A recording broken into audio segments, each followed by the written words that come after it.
नमस्कार दोस्तों, आपका स्वागत है हमारे YouTube चैनल में। दोस्तों आज हम बात करने वाले हैं द्वारका सेक्टर 9 की। द्वारका सेक्टर 9 के बारे में आप बहुत लोगों ने सुना होगा, YouTube वीडियोस भी देखे होंगे कि इस रोड पर बहुत सारी घटनाएं घट चुकी। दोस्तों आज हम बात करने जा रहे हैं दो दोस्तों की जो द्वारका सेक्टर में रहते थे। दो दोस्तों का नाम है आदित्य और विवेक। जो आदित्य है बहुत ही शांत स्वभाव का है और जो विवेक है बहुत ही चंचल, मतलब नेगेटिव चीजों में नहीं मानने वाला लड़का था। तो दोस्तों ये दोनों दोस्त रात को खाना खाने के बाद टहलने निकले थे। तो आगे बढ़ते बढ़ते ये चलते गए। उन्होंने आपस में बातचीत करते करते एक दूसरे से कहा। तो आदित्य कहता है कि विवेक, तुझे पता है कुछ साल पहले यहाँ पर इस गली में एक औरत की लाश मिली थी, वो भी बिना सर के। तो विवेक बड़े हंसते हुए कहता है, अबे छोड़, तू तो खुद डरता ही है और मुझे भी डराने की कोशिश कर रहा है। तो दोनों ने इस बात को नजरअंदाज करते हुए आगे बढ़ते चले गए और एक गली की आखिर में पहुंच गए। तो वहां पर जो हवा में एक अजीब सी ठंडक थी और एक झूले की चैन की आवाज आ रही थी।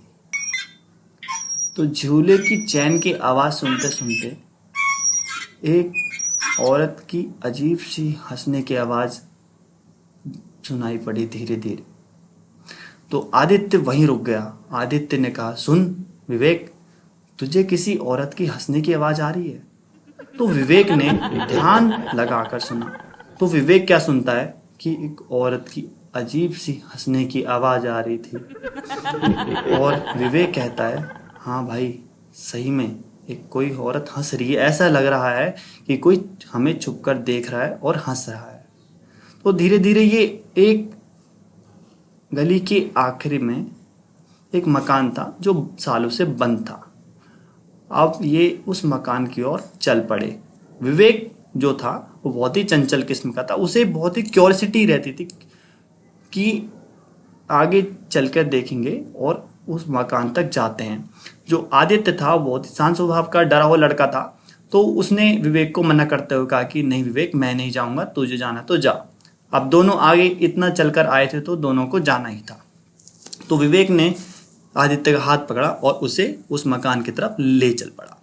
तो आगे चलते चलते विवेक ने कहा, चल भाई इस घर के अंदर जाकर देखते हैं कि कौन है जो हंस रहा है हमें देख के। तो आदित्य ने उसे मना करा पर विवेक उसकी बात नहीं मान रहा था। तो विवेक ने धक्का देकर उस घर के गेट को खोल दिया। तो वो देखते हैं तो दोनों की आंख फटी की फटी रह जाती है कि उस घर में जाले लगे हुए थे। और वो क्या देखते हैं कि किसी के हाथ में जैसे खून लगा हो, उसके धब्बे दीवार पर छपे हुए थे और वो धब्बे काले हो चुके थे। अब कुछ देर बाद आदित्य ने कहा, चल भाई यहाँ से चलते हैं, मुझे कुछ ठीक नहीं लग रहा है। तो विवेक कहता है चलना, और भाई कुछ देर रुकते हैं और देखते हैं कुछ होता है नहीं होता है। तो विवेक को ये जानने की बहुत क्यूरियोसिटी थी कि यहाँ पर कुछ है या नहीं। जो आदित्य था वो बहुत डर रहा था, उसके हाथ पैर सुन्न हो रहे थे धीरे धीरे। तो आदित्य के दिमाग में बहुत सारी चीजें चल रही थी। तो कुछ देर बाद विवेक एक आवाज सुनता है किसी के पैरों से चलते हुए सीढ़ियों से। विवेक क्या देखता है, एक औरत सफेद साड़ी में सीढ़ियों से चलते चलते नीचे उतर रही है, जिसकी आंखें पीली थी, उसका गला सड़ा गला था और बिल्कुल ही डरावनी, जिसका सर नहीं था, उसका बस गला था।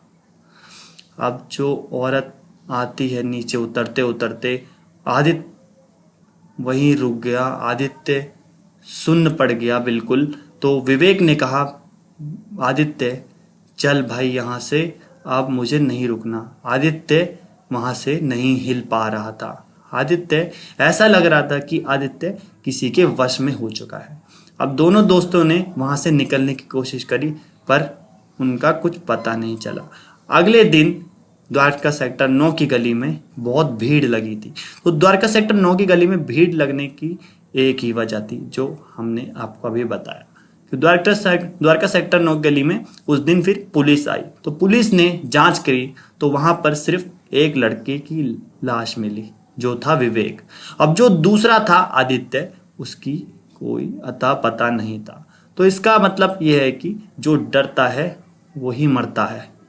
अब यहाँ पर विवेक भी मरा है लेकिन उसकी लाश नहीं मिली। दोस्तों इसी तरह आपको अगली वीडियो भी मिलेगी। हमें बहुत सारा आपका प्यार चाहिए, आपका सपोर्ट चाहिए। दोस्तों अगर आपको हमारी कहानी पसंद आए तो लाइक एंड शेयर सब्सक्राइब जरूर करें, और हमें ढेर सारा प्यार चाहिए आपका। धन्यवाद।